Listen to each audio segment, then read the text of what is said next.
제 이름은 김동수입니다. 올해 70살이 되었습니다. 요즘 들어 제 나이 또래 친구들을 만나면 대부분 은퇴 후의 생활이나 손주 이야기를 하곤 하는데 저는 아직도 매일 아침 일찍 회사에 출근합니다. 아내는 늘 걱정스러운 목소리로 이제 그만 쉬라고 말하지만 저는 아직도 현장을 둘러보는 게 즐겁습니다. 40년 전 자동차 부품 하나로 시작한 제 사업이 이제는 연 매출 2천억의 중견기업으로 성장했습니다. 처음 시작할 때만 해도 이런 날이 올 거라고는 상상도 못했죠. 회장님, 40년 전에는 저희 직원이 고작 5명이었다면서요? 얼마 전 창립 기념일 행사에서 한 젊은 직원이 이렇게 물어보더군요. 맞아. 그때는 내가 직접 발로 뛰어다니면서 거래처를 뚫었지. 지금처럼 해외 바이어들이 먼저 연락 오는 게 아니라 내가 직접 찾아가서 일본어 사전 들고 한 글자씩 짚어가면서 이야기했다니까. 그 시절을 회상하면 지금도 가슴이 뭉클해집니다. 지금은 직원이 1000명이 넘지만 저는 아직도 그때의 마음가짐을 잊지 않으려 노력합니다. 회장님은 돈이 많이 있으시면서 왜 그렇게 소박하게 사세요? 직원들이 가끔 이런 말을 합니다. 맞는 말입니다. 재산이 많다고 해서 꼭 명품을 써야 하는 건 아니라고 생각합니다. 40년 동안 한 번도 회사 돈을 개인 용도로 쓴 적이 없고 월급도 다른 임원들과 비슷한 수준으로 받고 있습니다.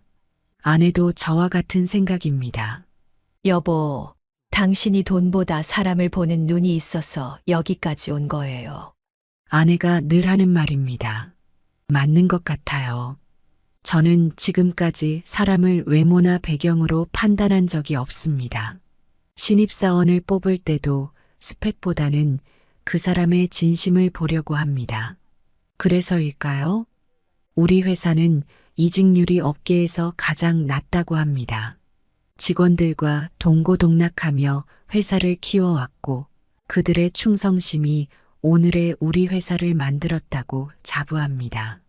하지만 얼마 전 제가 평생 지켜온 이런 가치관이 시험대에 올랐습니다. 바로 아들 진석이의 결혼 문제 때문이었죠. 그날의 일을 말씀드리기 전에 제가 왜 그런 선택을 했는지 이해하셨으면 좋겠습니다. 제가 지금부터 들려드릴 이야기는 단순한 파혼 사건이 아닙니다. 이 시대를 살아가는 우리들에게 무엇이 진정 중요한 가치인지 생각해보게 하는 이야기라고 생각합니다. 제 이야기를 들으시고 여러분도 한번 생각해 보시기 바랍니다. 과연 사람의 가치는 무엇으로 결정되는 것일까요? 어느 날 저녁 진석이가 결혼하고 싶은 사람이 생겼다며 제 서재를 찾았습니다. 36, 늦은 나이였지만 그동안 바쁘다는 핑계로 결혼을 미뤄왔던 아들이었습니다. 진석이는 제가 운영하는 회사가 아닌 다른 중소기업에서 대리로 일하고 있습니다. 대학 졸업 후 아들이 제게 와서 자신의 길을 가고 싶다고 했을 때 저는 기뻤습니다. 아버지의 그늘에서 벗어나 자신만의 길을 개척하겠다는 아들의 결정이 대견했거든요. 아들은 취업 준비를 할 때도 제 도움을 일절 받지 않았고 업계에서도 제 아들인 걸 아는 사람이 거의 없습니다. 그래서인지 결혼이 늦어지는 것에 대해 제 마음 한켠에서는 미안함이 있었습니다. 아내는 아들의 결혼 소식에 그 자리에서 눈물을 보였습니다. 어머니, 울지 마세요. 진석이의 말에 아내는 더 눈물을 흘렸습니다. 사실 저도 안심이 되었습니다. 요즘 젊은이들 사이에서는 결혼을 필수가 아닌 선택으로 여기는 추세라 우리 아들도 그러지 않을까 걱정이 많았거든요. 진석이는 예비 신부가 대기업 마케팅팀 과장이라고 했습니다. 업무 미팅에서 처음 만나 3개월째 교제 중이라고 하더군요.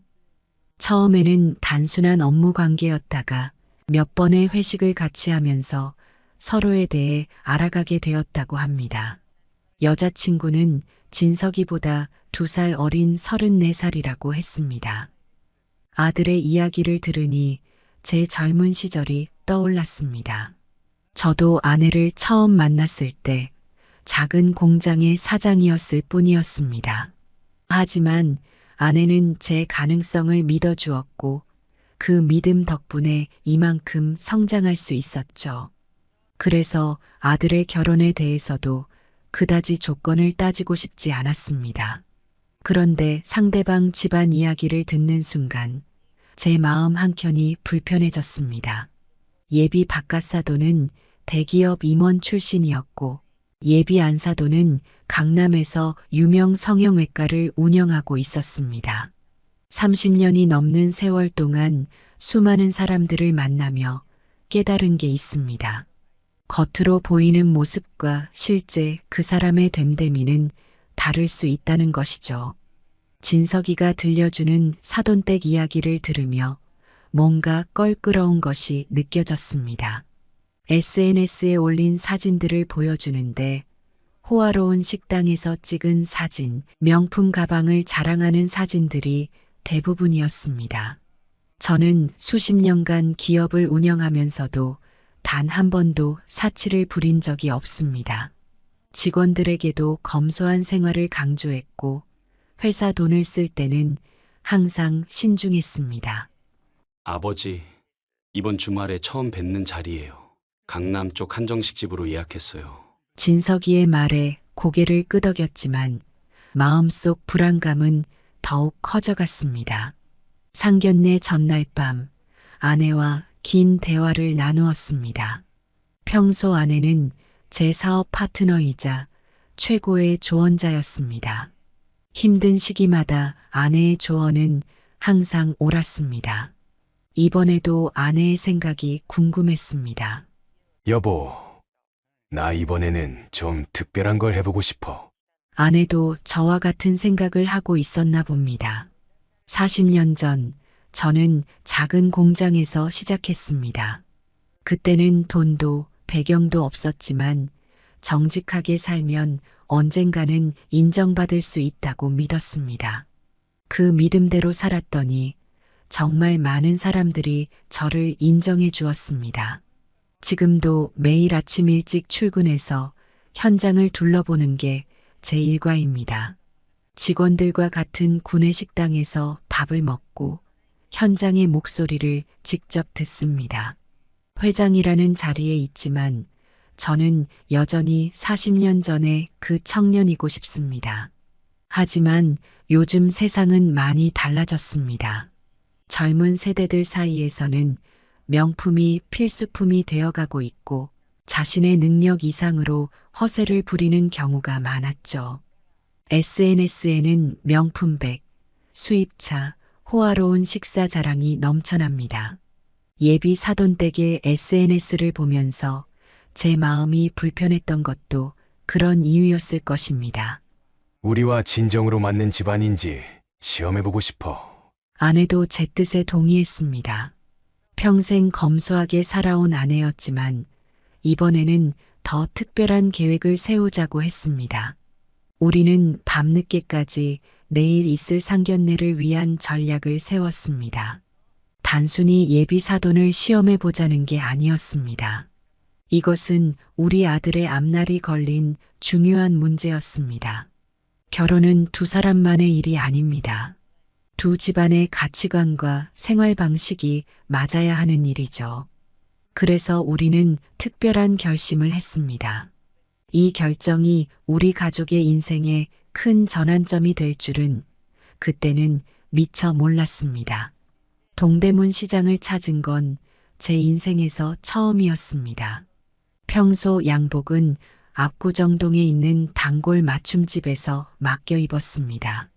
가격이 200만 원을 훌쩍 넘기는 곳이었지만 직원들 앞에 서는 경영인의 옷차림은 늘 단정해야 한다는 게 제 소신이었습니다.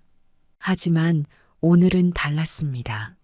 아내와 함께 동대문 지하상가로 향하는 지하철 안에서도 이상한 기분이 들었습니다. 여보, 우리 몇 년 만에 지하철 타는 거지. 아내의 말에 저도 모르게 웃음이 났습니다. 평소라면 기사가 운전하는 차로 이동했겠지만 오늘은 일부러 대중교통을 이용했습니다. 복잡한 지하상가를 걸으며 양복점들을 둘러보았습니다. 창업 초기 이런 시장에서 옷을 사입던 시절이 떠올랐습니다. 그때는 돈이 없어서 어쩔 수 없는 선택이었지만 오늘은 제가 선택한 일이었습니다. 여기 한번 들어가 볼까? 아내가 가리킨 곳은 작은 양복점이었습니다. 들어가자마자 주인 아저씨가 반갑게 맞이했습니다. 어서 오세요. 양복 보러 오셨나요? 네. 내일 중요한 자리가 있어서요. 가게 안에는 기성복 양복들이 빼곡히 걸려 있었습니다. 이 양복은 20만 원짜리인데 아주 괜찮습니다. 한번 입어보시겠어요? 주인 아저씨가 건넨 양복은 생각보다 깔끔해 보였습니다. 어두운 남색에 은은한 체크 무늬가 들어간 디자인이었습니다. 시착실에서 갈아입어 보니 생각보다 핏이 나쁘지 않았습니다. 아, 이 정도면 되겠네. 아내도 만족스러워했습니다. 구두도 근처 구두가게에서 골랐습니다. 3만 원짜리였지만 닦아놓으니 그럴듯해 보였습니다. 40년 회사 생활 동안 이런 선택을 해본 적은 없었습니다. 평소 값비싼 정장을 즐겨 입지는 않았지만 그래도 이렇게 저렴한 옷을 사 입어보는 건 처음이었죠. 양복을 고르면서 문득 지난 날이 떠올랐습니다. 처음 공장을 시작했을 때가 생각났습니다. 그때는 정말 이런 옷들만 입었었죠. 아침 일찍 공장을 열고 늦은 밤까지 일하던 시절. 지금 생각해도 그때가 제일 순수했던 것 같습니다. 돈이 생기고 지위가 생기면서 자연스럽게 좋은 옷을 입게 되었지만 그렇다고 사치스럽게 산 적은 없었습니다. 늘 검소한 생활을 해왔고 직원들에게도 그렇게 가르쳤습니다. 하지만 이번처럼 일부러 수수한 차림을 한 적은 없었죠. 아내도 저와 같은 마음이었던 것 같습니다. 백화점에서 사온 고가의 옷들을 제쳐두고 시장에서 5만 원짜리 원피스를 골랐습니다. 여보, 이렇게 입으니까 우리 처음 만났을 때가 생각나네. 장을 보고 집으로 돌아오는 길이었습니다. 아내의 말에 저도 감회가 새로웠습니다. 30대 초반 작은 공장의 사장이었던 제가 은행원이었던 아내를 처음 만났을 때가 떠올랐습니다. 택시를 타려다가 또 지하철을 타기로 했습니다. 오랜만에 지하철을 타니 색다른 기분이 들었습니다. 평소에는 생각지도 못할 일들을 하는 하루였습니다. 집에 도착해서 내일 입을 옷들을 다시 한번 점검했습니다. 양복도 구두도 나쁘지 않아 보였습니다. 내일이면 이 옷들과 함께 특별한 하루를 보내게 될 거란 생각이 들었습니다. 상견례 당일 아침, 저는 평소보다 일찍 일어났습니다. 이상하게도 긴장이 되었습니다. 40년 동안 수많은 계약과 협상을 해왔지만 오늘처럼 긴장되는 날은 없었던 것 같습니다. 아내도 저와 같은 마음이었나 봅니다. 평소보다 일찍 준비를 시작했고 거울 앞에서 오랫동안 머물렀습니다. 여보, 괜찮아? 아내가 불안한 듯 물었습니다. 그럼 이제 시작해볼까? 강남의 고급 한정식 집으로 향했습니다. 예약 시간보다 10분 일찍 도착했는데 예비 사돈댁은 이미 와 있었습니다. 첫 인상부터 우리의 예상대로였습니다. 문을 열고 들어서는 순간 그들의 시선이 우리의 옷차림을 훑어보는 것이 느껴졌습니다. 예비 바깥사돈은 첫 마디부터 남달랐습니다. 이번에 산 시계인데 1억짜리예요. 마치 자랑하듯 시계를 보여주며 말했습니다. 아, 그러시군요. 제가 담담하게 대답하자 그는 더욱 과시하고 싶은 듯 했습니다. 예비 안사돈은 더했습니다. 제 아내의 옷차림을 위아래로 훑어보더니 혀를 찼습니다. 명품관은 한 번도 안 가보신 것 같네요. 그 말을 듣는 순간 아내의 손이 제 손을 꼭 잡았습니다. 저는 차분히 숨을 골랐습니다.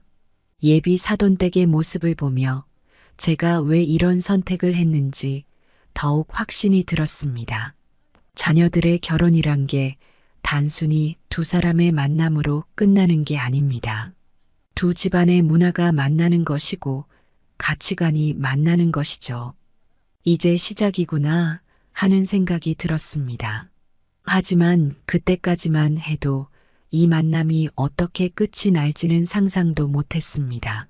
식당 안은 은은한 조명 아래 고급스러운 분위기가 감돌았습니다. 테이블에 앉아 서로를 마주보는 순간 이상한 긴장감이 감돌았습니다. 마치 오랜 시간 준비해온 중요한 계약을 앞둔 것 같은 느낌이었습니다. 예비 사돈댁의 모든 것이 과시욕으로 가득 차 있었습니다. 안사돈의 목에 걸린 진주 목걸이부터 손에 든 명품 핸드백까지 그들의 말투에서는 돈과 지위에 대한 자부심이 묻어났습니다.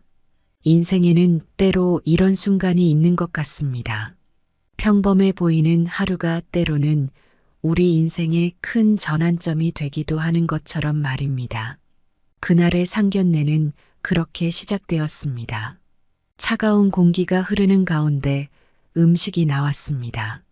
아이고, 사돈은 쓰시던 양복이 그것밖에 없으신가 봐요? 첫 상견례에 그런 양복을 입고 오시다니. 우리 딸이랑 결혼하면 양복 좀 사드려야겠어요. 이거 보세요. 제 양복은 프랑스 자수가 들어간 이탈리아 고급 브랜드예요. 우리 사돈 어른은 옷에 관심이 없으신가 봐요? 바깥사돈의 말에 진석이가 고개를 숙였습니다. 어머, 숟가락은 그렇게 드시는 게 아닌데. 우리 사돈댁은 식사, 예절도 좀 특이하시네요. 아니, 거기 그렇게 수저를 놓으시면 어떡해요? 소리가 나잖아요. 저희 집은 어릴 때부터 아이들 예절 교육을 철저히 시켰거든요. 안사돈은 제 아내를 향해 거들먹거리며 말했습니다. 자네는 지금 어디 다닌다고 했지? 중소기업이라고 했나? 어떤 회사야? 들어본 적도 없는 회사네. 연봉은 얼마나 되나? 우리 딸이 지금 대기업에서 과장으로 일하고 있는데 월급이 얼마인지 아는가? 자네가 버는 돈으로 우리 딸 생활 수준을 맞출 수 있을지 걱정이네. 바깥사돈이 진석이를 닥달하듯 물었습니다. 아버님, 제가 진석이가 떨리는 목소리로 대답하려 했지만 바깥사돈이 말을 끊었습니다. 중소기업 때리면 연봉이 4천? 5천? 그 정도일 것 같은데 우리 딸 명품백 하나 사주기도 버거우겠어. 지금 우리 딸이 들고 있는 가방이 얼만 줄 알아? 이거 한 달 월급으로도 못 사. 하하. 안사돈이 거든 듯 말을 이었습니다. 그래도 우리 딸이 마음에 들어 하니까 봐드리는 거예요. 근데 첫 상견례부터 이게 뭐예요? 옷을 그렇게 입고 오시면 어떡해요? 아무리 그래도 상견례인데 딸한테 너무 서운하네요. 예비 며느리는 당황한 듯 어쩔 줄 몰라 했습니다. 엄마, 그만하세요. 너는 가만히 있어. 엄마가 다 너 생각해서 하는 말이야. 사위 자리가 이래서야 되겠니? 첫 상견례에 저런 옷차림이면 결혼식은 어떻게 하자는 거야? 분위기는 점점 더 험악해져 갔습니다. 이런 집안이면 결혼식장도 시내 중급 호텔이겠네요. 우리 딸 결혼식은 최소한 호텔 신라 정도는 돼야 할 텐데. 아니면 하와이에서 올리던가. 우리 친구들 다 자녀들 하와이에서 결혼식 올렸거든요. 근데 이런 집안이면 그런 건 생각도 못 하시겠죠?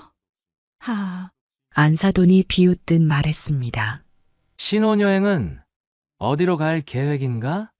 설마 동남아는 아니지?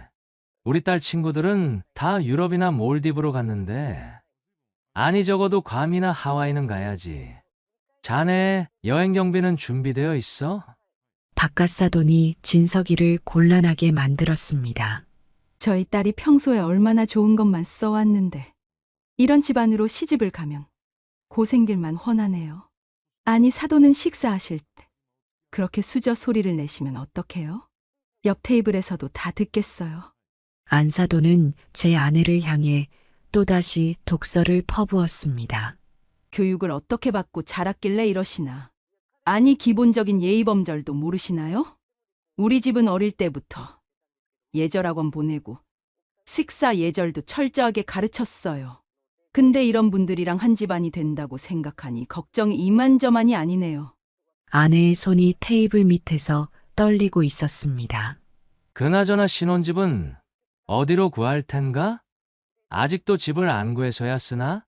우리 딸은 강남에서만 살았는데 신혼집도 강남은 돼야 할 텐데 자네 월급으로 강남을 감당할 수 있어?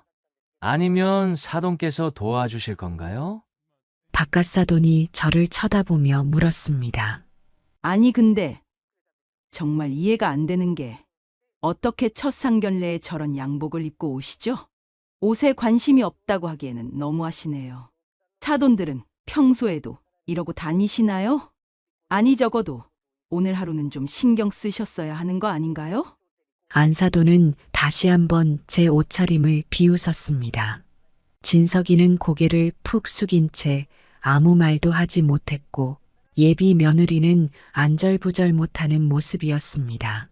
우리 딸 때문에 이런 집안이랑도 상견례를 하고 있다니. 내가 잘못 생각했나? 아니, 그래도 이렇게까지 수준 차이가 날 줄은 몰랐네. 어휴. 더 이상은 참을 수 없었습니다. 아내의 떨리는 손이 제 손을 꼭 잡았습니다. 저는 천천히 지갑을 꺼냈습니다. 그동안 40년을 기업인으로 살아오면서 이런 순간이 올 줄은 몰랐습니다. 잠시 제 말씀 좀 들어주시겠습니까? 조용하지만 단호한 목소리로 말을 꺼냈습니다. 뭐 하실 말씀이라도 있으신가요? 아니면 우리 말이 마음에 안 드셨나요? 박갓사돈이 여전히 거만한 태도로 물었습니다. 네, 보여드릴 게 있어서요. 지갑에서 꺼낸 것은 제 명함이었습니다. 땡땡 자동차 부품 회장 김동수. 박갓사돈이 명함을 받아들었습니다. 땡땡 자동차 부품이요? 설마 그 땡땡 자동차. 박갓사돈의 목소리가 달라졌습니다. 네, 현대자동차 1차 벤더사인 땡땡자동차 부품입니다. 이어서 최근 자산평가서도 내밀었습니다. 연 매출 2천억, 순자산 500억이 적혀 있었죠. 박갓사돈의 얼굴이 하얗게 변했습니다. 아, 이런. 안사돈은 황급히 자리에서 일어났습니다. 아이고, 농담이었어요. 제가 평소에 말이 좀 그런가 봐요. 오해하지 마세요. 박갓사돈도 급하게 말을 이었습니다. 회장님. 아니 사돈어른. 제가 신뢰가 많았습니다. 귀하신 분이신데 제가 몰라보고. 그들의 태도가 180도 바뀌었습니다. 사장님. 아니 회장님께서 이런 분이실 줄이야. 아이고. 이거 어쩐다. 우리 사돈어른이 이런 분이셨다니. 안사돈은 연신 굽실거리며 말했습니다. 우리 딸이 복이 많네요. 아이고, 이렇게 좋은 집안이라니. 방금 전까지 제 아내를 무시하던 그 입에서 감탄사가 쏟아져 나왔습니다. 회장님. 앞으로 제가 잘 모시겠습니다. 우리 두 집안이 이렇게 만난 것도 다 인연이 있어서. 박갓사돈은 계속해서 말을 이었습니다. 하지만 제 마음은 이미 돌아섰습니다. 죄송하지만 이 자리에서 혼담을 적겠습니다. 단호한 목소리로 말했습니다. 네. 아니 회장님. 왜 그러십니까? 제가 뭐 실수한 게 있다면 너그럽게. 겉모습만 보고 사람을 판단하시는 분들과는 인연을 맺을 수 없을 것 같네요. 바깥사돈이 당황하며 말했습니다. 아니, 그게 아니라 오해가 있으신 것 같은데요. 제가 다시 한번 설명드리면 안사돈도 황급히 끼어들었습니다. 아이고, 사돈 어른, 제가 실수를 했네요. 용서해 주세요. 앞으로는 절대로. 하지만 제 결심은 확고했습니다. 40년 동안 기업을 경영하면서 배운 게 있습니다. 사람의 진심은 돈 앞에서 드러난다는 거죠. 잠시 숨을 고르고 말을 이었습니다. 방금 전까지 저희를 무시하시더니 제 지위를 알고 나니 태도가 달라지시네요. 이런 분들과 한 가족이 된다는 건 있을 수 없는 일입니다. 아버지, 진석이가 떨리는 목소리로 불렀습니다. 예비 며느리는 눈물을 글썽이며 아무 말도 하지 못했습니다. 오늘 이 자리는 여기까지입니다. 자리에서 일어섰습니다. 아니, 회장님. 앉으세요. 다시 한 번만 기회를. 더 이상 할 말이 없습니다. 아내도 조용히 일어났습니다.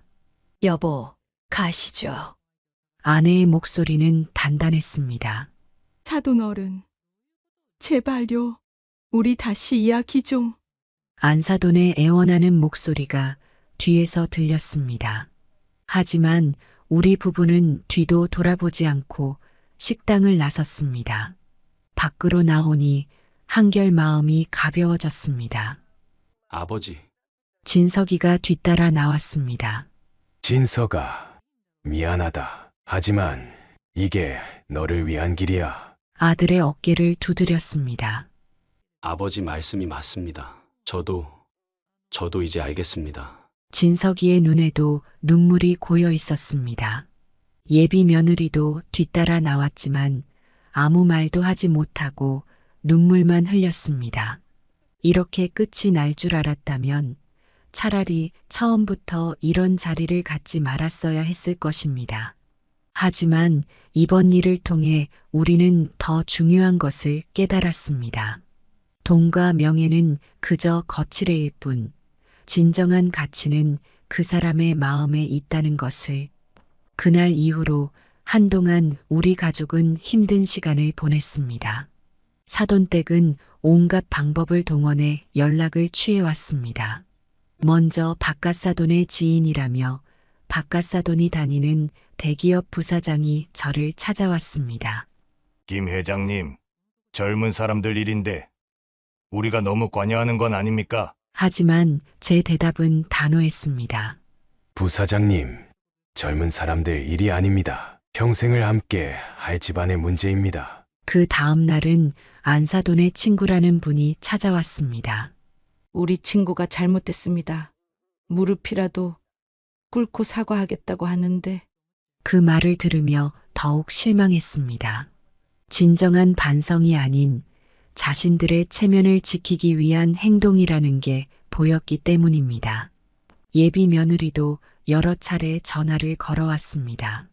아버님, 제발 한 번만 기회를 주세요. 저희 부모님이 잘못했습니다. 저희 엄마가 원래 그런 분이 아니에요. 전화기 너머로 들리는 흐느낌 소리가 안타까웠지만 제 마음은 바뀌지 않았습니다.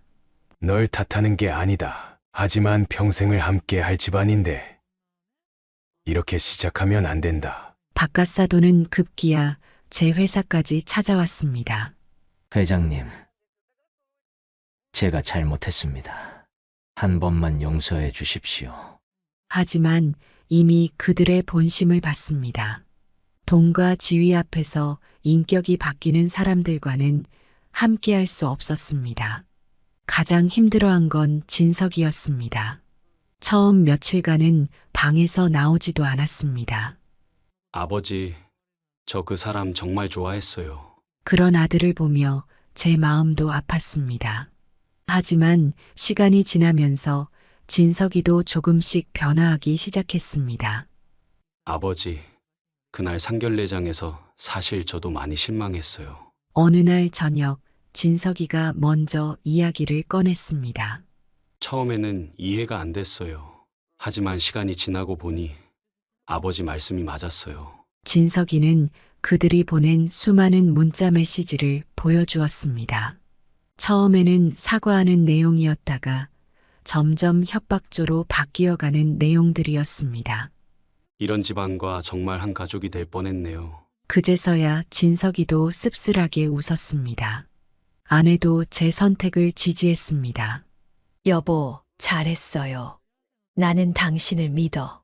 40년을 함께 산 아내는 늘 그랬듯이 제 편이었습니다. 시간이 흐르면서 모든 것이 잠잠해졌습니다. 사돈댁의 연락도 끊기고 진석이도 일상으로 돌아왔습니다. 가끔 그날을 떠올리면 마음이 무거워지기도 합니다. 하지만 후회는 없습니다. 오히려 그날의 선택이 우리 가족에게 큰 교훈이 되었습니다. 겉모습이나 자신의 처지에 따라 사람을 대하는 태도가 달라지는 것만큼 부끄러운 일은 없다는 것을, 그리고 결혼이란 두 사람만의 결합이 아닌 두 집안의 만남이라는 것을, 이제 진석이도 그것을 알게 되었습니다. 시간은 모든 것을 치유한다고 했던가요?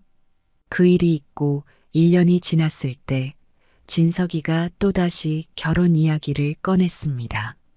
아버지, 제가 좋은 사람을 만났어요. 이번에는 조심스러워하는 모습이 역력했습니다. 어떤 사람인데? 동네 작은 서점 주인이에요. 진석이는 그녀를 처음 만난 날을 이야기해 주었습니다. 퇴근길에 우연히 들른 서점에서 책을 추천해 주던 그녀가 조용히 웃으며 이야기를 나누던 모습이 좋았다고 합니다. 아버지, 이번에는 정말 좋은 사람이에요. 한번 만나보시겠어요? 아들의 눈빛이 달랐습니다. 첫 만남은 그녀의 서점에서 이루어졌습니다. 골목 안쪽 오래된 건물 1층의 작은 서점이었습니다. 소박한 간판이 걸린 서점 안으로 들어서자 은은한 클래식 음악이 흘러나왔습니다. 안녕하세요, 아버님. 따뜻한 미소를 지으며 인사하는 그녀를 보는 순간 왠지 모를 편안함이 느껴졌습니다. 우리 가게가 작아서 죄송해요. 하지만 이곳에 오시는 손님들은 이 작은 공간이 좋다고 하세요. 수줍게 말하는 그녀의 모습이 참 순수해 보였습니다. 책장 사이사이에는 손님들을 위한 작은 쪽지들이 붙어 있었습니다. 이 책을 읽으면 마음이 따뜻해질 거예요. 힘들 때 읽기 좋은 책입니다. 그녀가 직접 쓴 책 추천 메모였습니다. 혹시 차 한잔 하실래요? 제가 직접 블렌딩한 허브티인데. 허브티를 마시며 이야기를 나누었습니다. 그녀의 아버지는 대학 교수였는데 3년 전 돌아가셨다고 했습니다. 어머니와 함께 평생 모아온 책들로 이 서점을 열었다고 합니다. 교수님이셨던 아버지의 뜻이기도 했어요. 책과 함께하는 공간을 만들고 싶어 하셨거든요. 그녀의 이야기를 들으며 제 마음이 따뜻해졌습니다. 돈이나 지위가 아닌 책과 문화를 사랑하는 마음이 느껴졌기 때문입니다. 그렇게 시작된 만남이 자연스럽게 이어졌고 얼마 후 그녀는 우리 집안의 사정을 알게 되었습니다. 하지만 그녀는 전혀 달라지지 않았습니다. 오히려 제 회사 이야기를 들으며 감탄했습니다. 아버님, 정말 대단하세요. 40년 전 자동차 부품 하나로 시작하셔서 이만큼 이루시다니. 그리고 조심스레 제안했습니다. 시아버님의 성공 스토리를 책으로 내고 싶어요. 요즘 젊은이들에게 꼭 필요한 이야기일 것 같아서요. 그녀의 눈빛에서 진심이 느껴졌습니다. 더욱 놀라웠던 것은 그녀가 우리 회사 직원들을 위한 독서 프로그램을 제안한 것이었습니다. 직원들의 자기 개발을 위해 작은 도서관을 만들면 어떨까요? 제가 좋은 책들을 추천해 드릴 수 있어요. 그녀의 제안으로 시작된 회사 도서관은 지금 직원들에게 가장 인기 있는 공간이 되었습니다. 처음엔 아내도 걱정했습니다. 하지만 그녀를 만나고 나서는 아내도 안심했습니다. 이번에는 정말 좋은 며느리를 얻은 것 같아요. 이제 저는 매주 일요일이면 며느리의 서점에 들러 차를 마시며 이야기를 나눕니다. 그녀가 추천해주는 책을 읽는 재미도 쏠쏠합니다. 인생은 참 알 수 없는 것 같습니다. 작년에 그 불편했던 만남이 없었다면 이렇게 좋은 며느리를 만나지 못했을지도 모르니까요. 시간이 참 빠르게 흘렀습니다. 어느덧 손주도 태어나고 우리 가족은 진정한 행복을 누리고 있습니다. 첫 손주가 태어났을 때 며느리는 아이의 이름을 지어달라고 했습니다. 아버님께서 지어주신 이름이라면 분명 좋은 뜻이 담겨 있을 것 같아서요. 저는 수연이라는 이름을 지어주었습니다. 맑은 물처럼 깨끗한 마음을 가진 사람이 되라는 뜻이었습니다. 손주가 태어난 후 며느리의 서점 한켠에는 육아 서적 코너가 생겼습니다. 손님들과 육아 경험을 나누다 보면 책과는 또 다른 배움이 있더라고요. 며느리는 이제 동네 젊은 엄마들의 사랑방 같은 공간을 만들었습니다. 매주 수요일 오전에는 그림책 읽어주기 시간도 진행합니다. 아이들이 책과 친해지는 모습을 보며 며느리의 얼굴에는 늘 행복한 미소가 가득합니다. 우리 회사에도 변화가 생겼습니다. 며느리가 제안한 직원 독서 프로그램이 큰 호응을 얻고 있기 때문입니다. 매월 한 권의 책을 선정해서 함께 읽고 토론하는 시간을 가집니다. 아버님, 직원들의 성장이 곧 회사의 성장이잖아요. 며느리의 이런 생각이 참 마음에 듭니다. 얼마 전에는 직원들과 함께 읽은 책을 바탕으로 새로운 아이디어가 나와 특허 출원까지 했습니다. 회사 내 작은 도서관은 이제 직원들의 쉼터가 되었습니다. 점심시간이면 삼삼오오 모여 책을 읽는 직원들의 모습이 보입니다. 회장님, 요즘 우리 회사가 달라진 것 같아요. 뭔가 더 따뜻해진 것 같다고 할까요? 임원진 회의에서 한 이사가 이런 말을 했습니다. 아내도 요즘 부쩍 행복해 보입니다. 여보, 우리 며느리 정말 복덩이에요. 며느리와 함께 텃밭을 가꾸며 하루를 보내는 것이 아내의 새로운 즐거움이 되었습니다. 지난 추석에는 온 가족이 며느리의 서점에 모였습니다. 아내가 준비한 송편을 먹으며 며느리가 추천한 책 이야기로 밤이 깊어갔습니다. 아버님, 그때 그런 결정을 하시지 않았다면 우리가 이렇게 행복할 수 있었을까요? 문득 며느리가 물었습니다.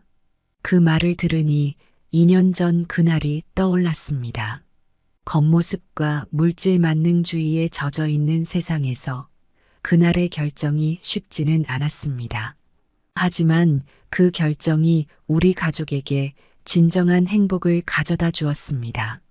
이제와 생각해보면 그날의 선택은 우리 가족의 전환점이었습니다.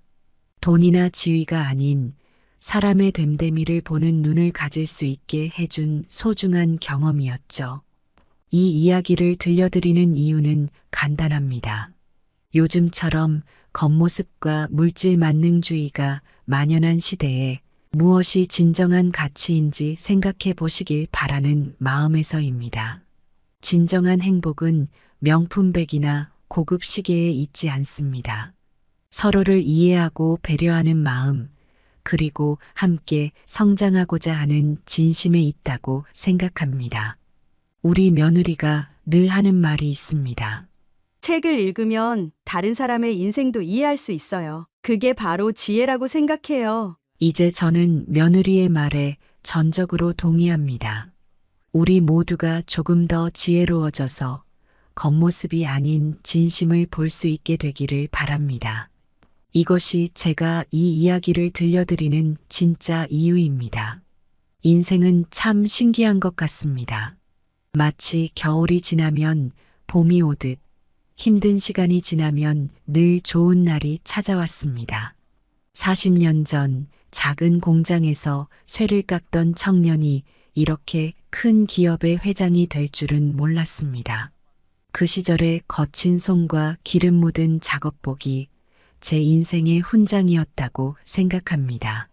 세월이 흘러 이제는 손주를 안고 있는 할아버지가 되었지만 제 마음속에는 여전히 그때의 청년이 살아 있습니다. 돈이란 것은 참 이상한 것 같습니다. 있을 땐 몰랐는데 없는 사람의 마음을 이해하게 되었고, 많은 사람들이 가진 것 때문에 저를 판단할 때 오히려 그들의 마음이 보였습니다. 인생에서 가장 값진 것은 밤하늘의 별처럼 반짝이는 순수한 마음이 아닐까 생각합니다. 돈으로 살 수 있는 것들은 많지만 진심 어린 마음만큼은 살 수 없다는 걸 이제야 깨닫습니다. 며느리가 운영하는 작은 서점에서 책 향기 맡으며 손주와 보내는 시간이 제게는 황금보다 더 소중합니다. 세상의 모든 부모가 자식의 결혼을 앞두고 고민할 때 겉모습이 아닌 그 사람의 진짜 마음을 볼 수 있기를 바랍니다. 봄날 꽃이 피듯 저절로 피어나는 것은 없습니다. 모진 겨울을 이겨내야 비로소 꽃이 피듯 우리도 그런 시간들이 있었기에 지금 이 행복이 더욱 소중한 것 같습니다. 이제 저는 압니다. 진정한 부자란 통장 잔고가 아닌 마음의 잔고가 풍성한 사람이라는 것을